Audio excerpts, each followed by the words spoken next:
those costs down before both Rite Aid and Albertsons agreements expire with McKesson.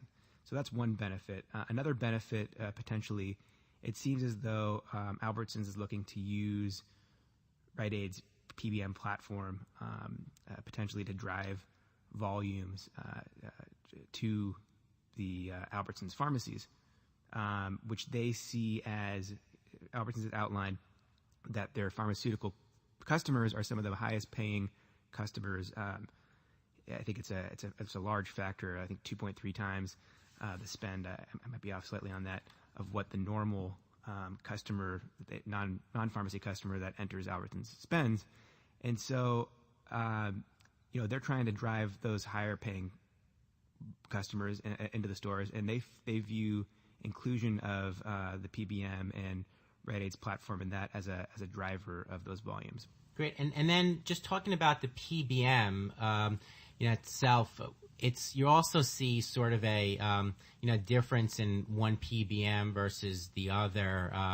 Whereas, I don't want to keep picking on Rite Aid here, but, certainly Caremark has affected CVS's profitability in a different way than EnvisionRx, which is Rite Aid's PBM, has affected the overall Rite Aid business. So what is it about certain PBMs that make them more profitable than the other? And in particular, to talk to us about the EnvisionRx and why that has been, I guess, a little bit of a disappointment, for lack of a better word, for Rite Aid. Right. So Rite Aid's PBM is significantly smaller than some of the PBMs that you mentioned.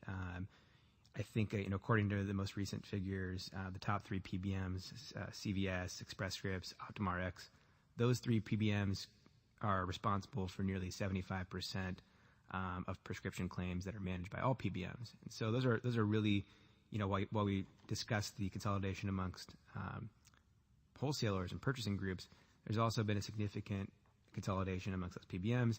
EnvisionRx is a much smaller entity, and one of the things that Rite Aid has highlighted about EnvisionRx is also that they made a strategic decision and to focus on certain clients over others. Essentially, in their Medicare Part D coverage, they felt that low-income subsidy members were less profitable than chooser members, and in making that decision, they decided to pull out of certain Medicare Part D markets that didn't have the correct customer mix that they were looking for. And in doing that, they essentially scaled down the business over the past